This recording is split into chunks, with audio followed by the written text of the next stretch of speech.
If you'd told me that a yard sale could change my life, I probably would have laughed you off. I mean, who really expects the love of their life to just show up between a stack of old board games and half-used candles? But hey, that's exactly how it happened for me, and honestly, it still feels a little surreal every time I think back on it. So let me set the scene. It was one of those painfully hot Saturdays in July, the kind where the sun feels like it's personally trying to punish you for even stepping outside. I decided to finally clear out my apartment, which was basically a shrine to procrastination and impulse buying. Old records, clothes I never wore, books I never finished, and random kitchen gadgets that promised to make life easier but just ended up collecting dust. I figured a yard sale was the perfect way to get rid of it all, maybe make a few bucks, and have an excuse to spend the day outside instead of hiding behind my laptop like usual. I set up the folding tables in my front yard, laid out everything in semi-organized chaos, and slapped a big, homemade sign on the mailbox that read, "Yard sale. Everything must go." I wasn't expecting much, maybe a few neighbors, some summer tourists driving by, and that was it. About an hour in, just as I was trying to decide whether to eat the leftover pizza slice or just power through the heat, this guy showed up. He looked like he'd stepped out of one of those indie movies, messy brown hair that looked like he hadn't bothered with a comb that morning, kinda scruffy in a way that somehow worked, and eyes that were a shade of green I definitely hadn't seen before. He walked up casually, like he'd been drawn in by some invisible magnet. I remember thinking, okay, cool, just another yard sale shopper. But then he smiled, and it was like the whole neighborhood got a little brighter. He introduced himself as Jamie, and the first thing he asked me was what made me want to sell all this stuff. I guess I gave the usual answer, trying to declutter, start fresh, but Jamie nodded like he really got it. We started talking, and before I knew it, I wasn't just explaining why I had a box of old postcards or a vintage camera I never learned to use. I was telling him stories about my life, my failures, my dreams, stuff I usually keep to myself. What was wild was how easy it felt. Not awkward or forced like I thought it would be with a random stranger. He was genuinely interested, and he shared his own stories too. Turned out he was new to the neighborhood, just moved in a few weeks ago, and was trying to make some friends. That explained the indie movie vibe. He looked like someone who might have spent a lot of time chasing dreams or maybe running from something. And then, just when I thought this was going to be a quick stop, Jamie pulled out this old leather-bound journal from his backpack and asked if I wanted to see it. He said it was full of poems and sketches he'd made while traveling. I don't know why, but I said yes. I flipped through pages filled with messy handwriting and drawings that somehow captured feelings I couldn't put into words. It was like he invited me into a secret part of his world. By the time the sun started to dip and the yard sale signs were getting faded, Jamie was still there, helping me pack up what didn't sell. I remember thinking, okay, this guy's not just passing through. And honestly, for the first time in a long time, I didn't want him to. That day, a random yard sale became more than just a way to clear out junk. It became the start of something I never saw coming. Something that shook up my quiet, predictable life in a way I didn't realize I needed until it happened. And yeah, Jamie showed up to my yard sale and never really left. But that's a story for what comes next. Packing up the last of the unsold stuff, Jamie and I fell into this easy rhythm, like we'd known each other way longer than a few hours. He was the kind of person who made even the most mundane moments feel a little less ordinary, you know? We joked about how I probably overestimated the value of that weird lava lamp, and how my old t-shirts could probably only be good for cleaning rags at this point. When I finally folded the last of the clothes and stacked the empty boxes, it was starting to get dark. The street lamps flickered on, casting long shadows across the sidewalk. Jamie leaned against the side of my porch, looking way too comfortable for someone who just showed up that morning. So, he said, scratching the back of his neck like he was trying to figure out how to say what was on his mind, "You gonna do this again sometime?" "Yard sale, I mean." I laughed. "Honestly, I'm not sure, but if you're free, you could help me next time. Maybe make it less of a sweat fest." He smiled, and that look, half amused, half hopeful, made my chest tighten. I'd like that. After that, Jamie didn't just disappear like most yard sale customers do. He asked if I wanted to grab a coffee from the place down the block, and I was all in. We ended up sitting in that tiny cafe with its peeling paint and mismatched chairs, talking for hours. I learned he was a graphic designer who had just moved here because he wanted a fresh start, a quieter place than the city he'd left behind, with more trees and fewer sirens at 3 a.m. He said he liked it here, even if it was a little slower than what he was used to. I told him about my job at the bookstore, how I'd been there for years but sometimes wondered if I should try something else, anything else. Jamie listened like it was the most interesting story he'd ever heard, which made me want to believe maybe I wasn't just rambling.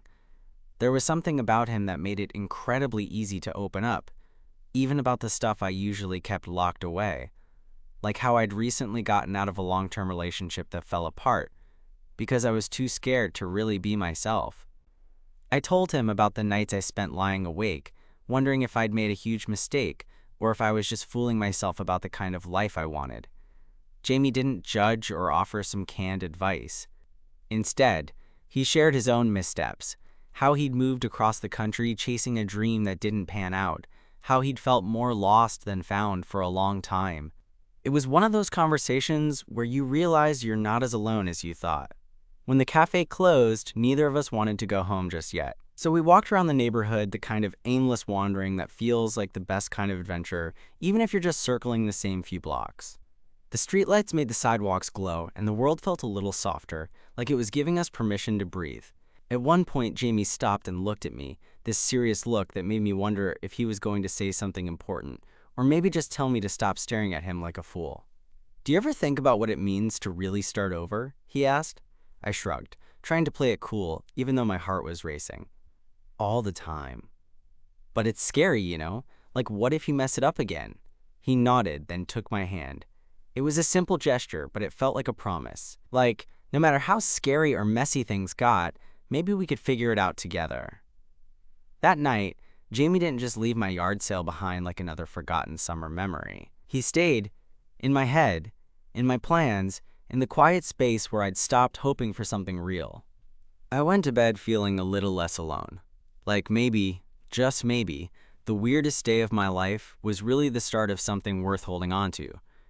Looking back now, I realized that day, the day he showed up, the way he stayed, was the kind of story you want to tell your future self, so you don't forget that sometimes the best things come when you're just trying to get rid of old junk and maybe, accidentally, find someone who's going to stick around. The next morning, I woke up to the sound of my phone buzzing. It was Jamie. I wasn't surprised.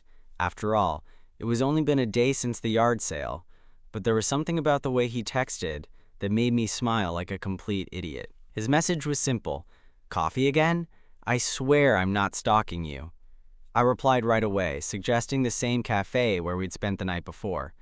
When Jamie showed up, his smile was genuine, no hint of hesitation or awkwardness. I realized then that we both wanted this, whatever this was, to keep going, to see where it might lead. Over the next few weeks, Jamie became a regular fixture in my life. Not in the overwhelming, clingy way you sometimes hear about, but in the way that felt effortless, natural. We fell into a comfortable routine, late-night talks about everything and nothing, shared meals that started spontaneously and became something we both looked forward to, and quiet afternoons where the only requirement was simply being together. But it wasn't all easy. I found myself wrestling with old insecurities I thought I'd buried. After the relationship I'd had before Jamie, I'd built some serious emotional walls. Trust wasn't something I handed out freely.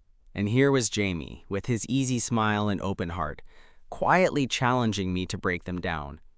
One evening, about a month after that first day, we were sitting on my couch, the kind of silence between us that wasn't uncomfortable but heavy with unspoken words. I could feel Jamie watching me, like he was waiting for me to say something. "I'm scared," I finally admitted, surprising even myself.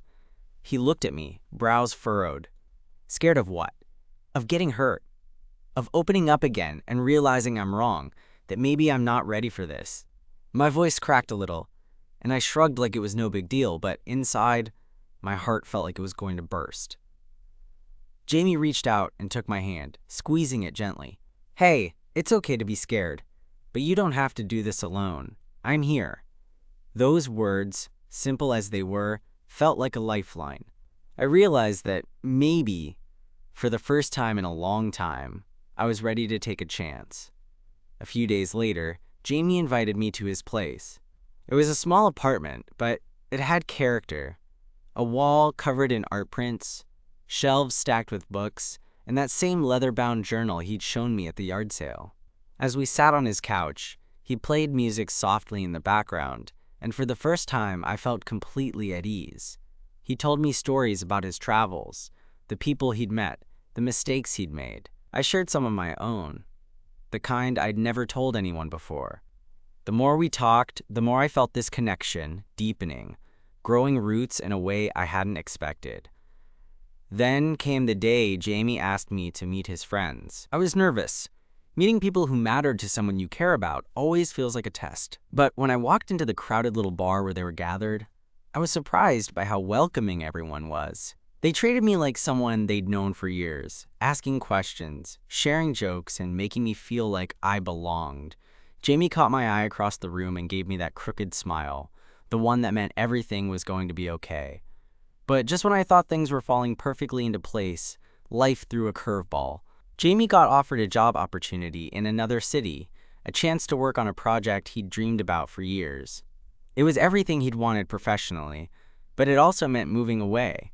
I remember the night he told me, sitting on my porch under a sky full of stars, the air thick with the kind of silence that screams louder than words. "So, what now?" I asked, trying to keep my voice steady. He looked out into the darkness, then back at me. "I don't want to leave, but this is something I have to do. Maybe I could come with you," I blurted before I could stop myself. Jamie smiled sadly. "I wish it were that simple. We spent a long time talking, trying to figure out what made sense, what felt right. There were no easy answers." The fear of losing him was real, but so was understanding that sometimes life demands difficult choices. In the end, we decided to take it one day at a time. Jamie would go for a trial period, see how he liked it, and we'd figure out how to make it work. It wasn't perfect, but it was honest. When the day came for him to leave, I stood in my front yard, where it all started, watching him load his car. The yard was empty now, the summer heat fading, but somehow it felt full of memories, of beginnings and possibilities. As he hugged me goodbye, I realized that sometimes the people who show up unexpectedly aren't just passing through. They change you, stay with you, and make you believe in the messy, beautiful chance of love, even if it starts at a yard sale and stretches across miles. And honestly, I can't wait to see where this story goes next. The weeks after Jamie left town were harder than I thought they'd be. I kept replaying our last moments in the yard, the way he held me like he was trying to imprint me into his skin before getting into the car. I'd imagined being okay with the distance, thinking texts and calls and occasional visits would be enough, but reality hit me like a ton of bricks. At first, it was the silence between messages that got to me, the long gaps where I'd stare at my phone, willing it to buzz. When it finally did, my heart would leap, only to sink again when I saw it was something mundane like a weather update or a meme Jamie shared just to make me smile. Funny how the little things suddenly carry so much weight. One night, about 2 weeks in, I caught myself scrolling through old photos on my phone, pictures from that yard sale day, the coffee shop, and late night walks. Each one was a reminder of how new and fragile what we had was. I texted him, "Miss you." Simple, honest. He replied almost immediately, "Miss you more."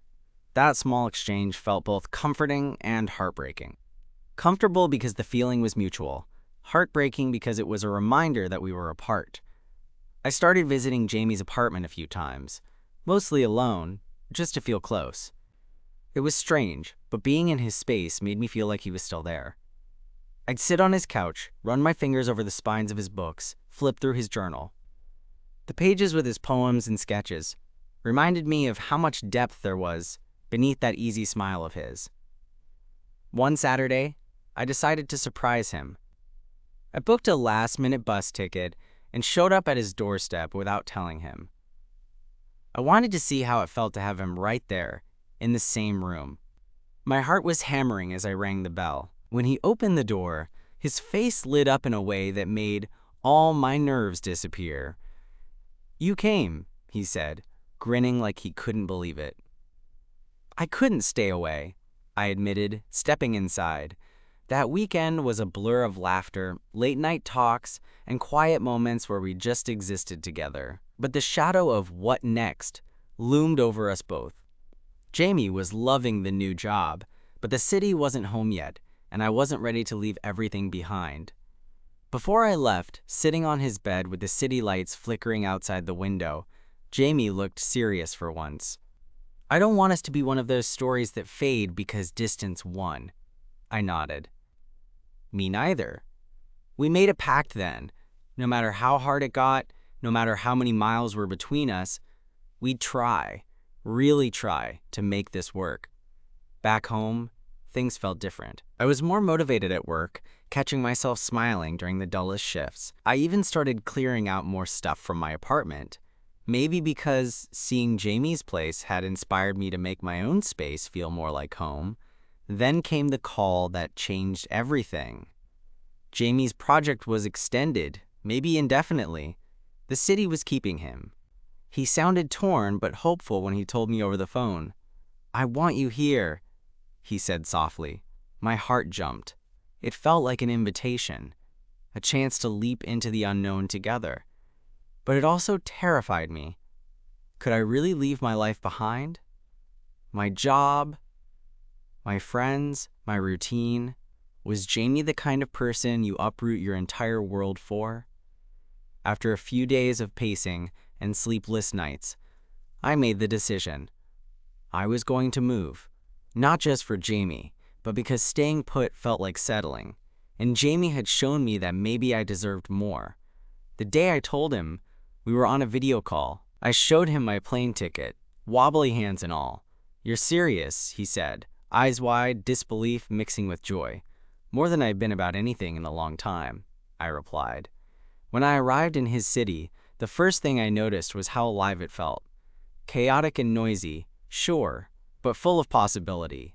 Jamie was there waiting for me at the airport, arms open wide, like he was catching me before I could fall. Living together was a new kind of adventure. We learned each other's quirks and rhythms, the way Jamie liked his coffee, black, no sugar, and how I needed a little background noise when I worked. There were disagreements, of course. Who knew that deciding what to have for dinner could become a full-blown negotiation? But every argument ended with laughter or a quiet understanding. One evening, we sat curled up on the couch, the city hum vibrating through the windows. Jamie turned to me with that same earnest look he had on that yard sale day. "You know, I never thought a chance meeting over dusty old things would lead me here." I smiled, tracing patterns on his hand. "Neither did I, but I'm glad it did." Sometimes I still catch myself thinking about that yard sale, how random it all seemed. But then I look at Jamie, the way he fits into my life, and I realize that some of the best things happen when you least expect them. He showed up to my yard sale, and honestly, I don't want him to ever leave. Life settled into a rhythm that felt both exciting and, at times, terrifying. Sharing an apartment with Jamie was like learning a new language, sometimes awkward and stuttering, but with moments of beautiful fluency that made the stumbles worth it. I wasn't used to having someone else's presence woven into every corner of my day, but slowly it started to feel like home. One lazy Sunday, we found ourselves sprawled on the floor, surrounded by half-unpacked boxes. The place was still a mess, but it was our mess. Jamie was trying to hang a framed print, a crooked circle of colors that looked like a sunrise, or maybe a sunset, and I was sitting cross-legged, watching him struggle with the nails and the hammer. "You'd think I was trying to defuse a bomb with the way I'm sweating over this," he joked. I laughed and reached over to steady the frame. "Maybe you just need a hand." That moment felt simple, but also kind of monumental. Here we were, navigating the unknown together, figuring out how to blend two lives into one space. It wasn't always perfect, but it was ours. Things at work were different too. I'd managed to find a remote position with my bookstore, basically organizing their online orders and managing social media. It wasn't glamorous, but it paid the bills and gave me flexibility. Plus, I could finally say I was living in the city I'd chosen, not just visiting it, but with all the good came moments of doubt. Sometimes, late at night when Jamie was asleep beside me, I'd try to quiet the voice in my head that whispered, "What if this doesn't last? What if you're just chasing a dream?" I didn't want to admit it, but the fear of losing him stayed under the surface, like a shadow that refused to go away. One Friday evening after a long week, Jamie and I decided to check out a little poetry reading at a local cafe, a place he'd stumbled upon during his morning runs. The room was cozy, lit by string lights, with mismatched chairs and a small stage covered in microphones and candles. It felt intimate, like stepping into a secret club for dreamers and misfits. Jamie went up first, reading one of his poems, a raw, honest piece about leaving things behind and the ache of starting over. I watched from the front row, feeling proud and a little breathless at how vulnerable he was. Afterwards, as the crowd thinned, we sat at a corner table with coffee cooling between us. He looked at me, eyes shining in the dim light. "I've been thinking," he said, fingers tapping nervously against the mug, "about what comes next. About us." My heart skipped. "Yeah? What about us?" He hesitated, then took a deep breath. "I want us to be intentional, not just drifting along and hoping for the best. I want to build something real with you." There it was, the moment I'd been both waiting for and dreading. "I want that too," I admitted. "But sometimes I'm scared that I'll mess it up, or that we'll run into something we can't fix." Jamie reached across the table and took my hand. "We'll have to figure out how to do this together. No guarantees, but a promise to try." That promise felt like a lifeline. I squeezed his hand, feeling a warmth spread through me I hadn't recognized before. Over the next few months, things evolved in ways I hadn't imagined. We navigated job changes, family visits, and the awkwardness of introducing each other to old friends. Jamie met my brother, who was cool but blunt as ever, and Jamie's friends welcomed me into their tight-knit group with open arms. One particularly hard moment came when my dad called, his voice tight and cautious after learning about Jamie. It wasn't hostile, but it wasn't completely warm either. I spent the night wrestling with all the fears and hopes tied to family and acceptance. Jamie was there, holding me, reminding me that love isn't always easy, but it's worth fighting for. Then, one rainy evening, as we cooked dinner in our tiny kitchen, Jamie stopped chopping vegetables and looked at me. "I've been thinking about moving in permanently, like getting a place that's ours, for real." My stomach flipped. "Are you serious? That sounds amazing, but also kind of terrifying." He laughed. "Yeah, me too. But I think we're ready." The idea of a future together, one not just marked by visits and transitions, but by shared spaces and memories, made my chest tighten with both excitement and nerves. We started looking at apartments, visiting places that were too small, too expensive, or just not quite right. But each tour felt like another step toward building a life that wasn't just a story we told each other, but something we lived. One night, after a long day of apartment hunting, we sat on the floor of Jamie's old place, knees touching, tired but hopeful. "I never thought a yard sale could lead me here," I said softly. Jamie smiled, brushing a stray hair from my face. "Neither did I, but I'm so glad it did." In that moment, surrounded by boxes and the quiet hum of the city outside, I realized that love, like life, is messy and unpredictable. It's about showing up, even when it's hard, and choosing each other over and over again. He showed up to my yard sale, and he's still here. And honestly, I wouldn't want it any other way. We finally found the place about a month later, a small, sunlit apartment on the third floor of an old brick building. It wasn't perfect. The walls were a faded beige, and the bathroom had this weird, persistent drip that we'd have to fix. But there was something about the way the sunlight poured through the windows, casting long shadows on the wooden floor, that made it feel hopeful, like a blank page, just waiting for us to write our story. I remember the day we signed the lease. Sitting side by side at the kitchen table, pens in hand, I caught Jamie looking at me with this calm, steady expression, like he was trying to memorize the moment. I felt my throat tighten. This was it. No more back and forth or temporary stops. We were building a life. Moving in together officially brought a new kind of closeness, but it also stirred up moments I hadn't anticipated.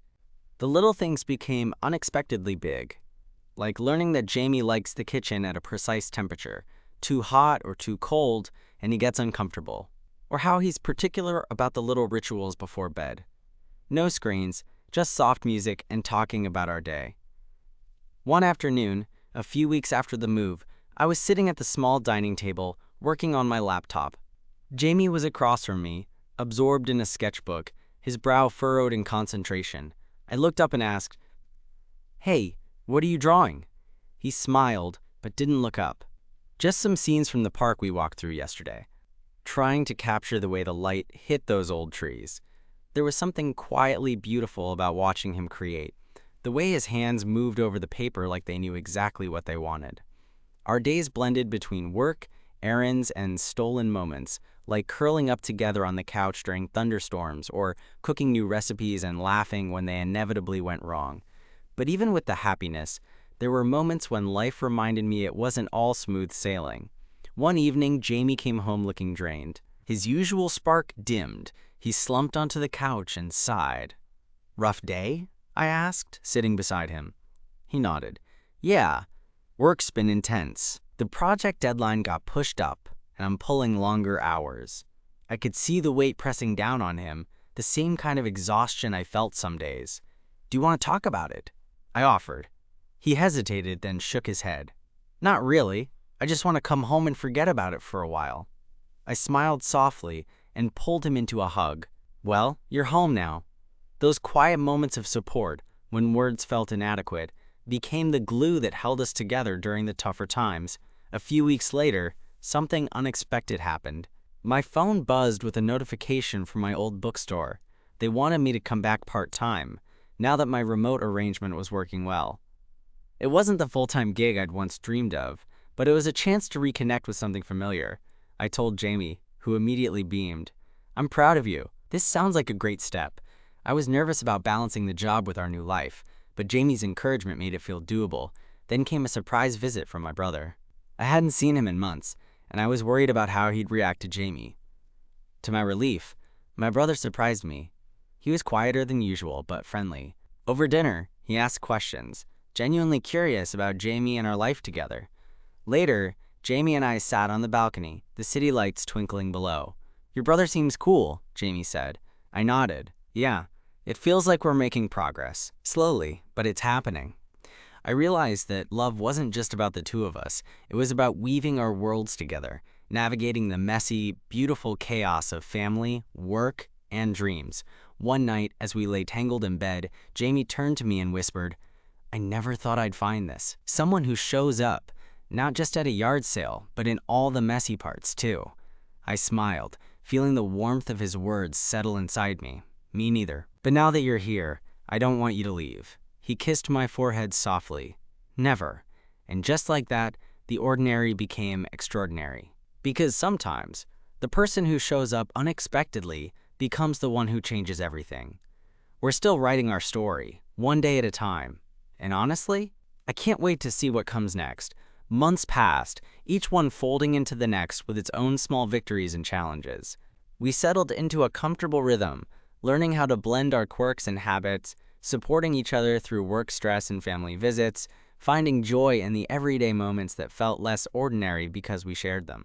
The apartment filled with memories, tangled sheets from lazy Sunday mornings, laughter echoing off the walls during cooking experiments gone wrong, quiet evenings spent simply being near each other. One Saturday afternoon, we decided to revisit the park where Jamie had made those sketches months ago. The trees stood tall and familiar, their leaves brushing softly in the breeze. We found a bench bathed in warm sunlight and sat side by side, not saying much, just soaking in the peace. After a while, Jamie reached over, intertwining our fingers. I looked at him, feeling the steady beat of his heart beneath his palm. It was one of those moments where everything feels exactly as it should be, like the world has quietly settled into place.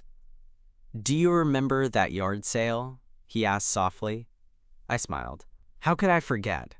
The day you showed up and turned everything upside down." He chuckled. "I was nervous, you know. Didn't think I'd find anything worth keeping. Guess you found me instead." I teased. He squeezed my hand gently. "More than I ever expected." We sat there a little longer, fingers entwined, watching the sunlight flicker through the leaves. It wasn't about grand gestures or sweeping declarations. It was about the simple truth that we'd chosen each other, over and over, through the messy and the quiet, the uncertain and the hopeful. Later that evening, as we made dinner together in our cozy kitchen, I caught myself smiling at Jamie across the counter. There was a warmth in my chest, a sense of belonging I hadn't known was possible. The kind of love that isn't flashy or perfect, but steady and real. He caught my gaze and grinned, raising his glass in a silent toast. I raised mine too, feeling a quiet gratitude for the chance meeting that had led us here. Sometimes, life surprises you in the most unexpected places. A yard sale, a chance conversation, a shared laugh on a hot summer day. And when someone shows up and stays, not just in your yard but in your life, it changes everything. I don't know what the future holds, and maybe that's okay. Because right now, this feels like home. And with Jamie by my side, I'm ready for whatever comes next.